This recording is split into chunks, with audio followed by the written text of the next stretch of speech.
saya mengajak seluruh masyarakat Jakarta untuk berpartisipasi dalam gerakan pilah sampah dari sumbernya. Kita pikir buang sampah itu selesai di depan rumah. Ternyata belum. Sampah dari rumah kita faktanya masih bercampur. Ketika masuk ke tempat pengolahan, sampah menjadi jauh lebih sulit untuk dipilah. Proses pengolahannya menjadi lebih lama, lebih kompleks, dan membutuhkan biaya yang lebih besar. Sementara itu, Jakarta menghasilkan lebih dari 9.000 ton sampah setiap hari. Sebagian besar masih berakhir di Bantar Gebang. Saat ini, lebih dari 7.500 ton sampah dikirim ke Bantar Gebang setiap hari. Kapasitasnya telah terlampaui. Sampah terus bertambah tanpa henti. Dan ketika tidak terkendali, risikonya menjadi nyata. Longsor pernah terjadi dan menelan korban jiwa. Sudah saatnya sistem ini berubah. Bantar Gebang ke depan hanya akan menerima residu, bukan lagi sampah yang tercampur. Dari 9.000 ton sampah yang dihasilkan setiap hari, sekitar 50% merupakan sampah organik, 40% anorganik, 9% residu, dan 1% B3.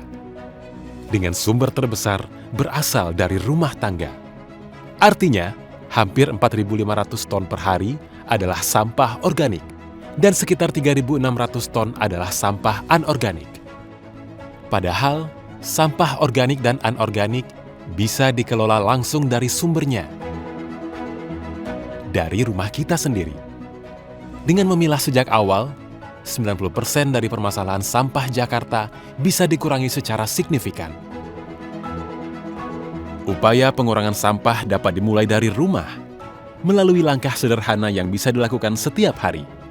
Sampah organik dapur atau SOD, seperti sisa makanan dan sayuran, dapat dikelola secara mandiri, misalnya melalui pengomposan. Selain itu, sampah juga dapat dipisahkan dan ditempatkan ke dalam wadah khusus untuk kemudian disetorkan ke drop point.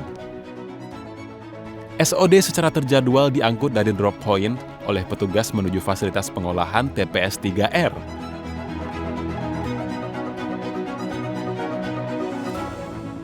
Di fasilitas tersebut, SOD dikelola menjadi produk yang bermanfaat. Hasil pengolahan kemudian diteruskan kepada pihak off-taker untuk kembali dimanfaatkan sebagai pakan ternak. Dengan demikian, pengelolaan sampah bukan sekadar membuang, melainkan mengubah alur menjadi lebih berkelanjutan dan bernilai. Seluruh proses ini dapat dimulai dari satu kebiasaan sederhana: memilah sampah dari rumah. Sampah anorganik bisa ditabung di bank sampah atau dimasukkan ke reverse vending machine. Sampah elektronik atau B3 rumah tangga dapat dijemput melalui layanan jemput e-waste. Sementara itu, sampah residu diserahkan kepada petugas gerobak sampah untuk kemudian dikirim ke TPA, diolah sesuai standar pengelolaan lingkungan, dan dikembalikan secara aman ke alam. Pada akhirnya, proses menjadi lebih efisien, terukur, serta mampu menekan beban pengelolaan di hilir secara signifikan. Permasalahan kita bukan pada sampahnya, tapi bagaimana cara kita memperlakukannya. Bersama, jaga Jakarta bersih.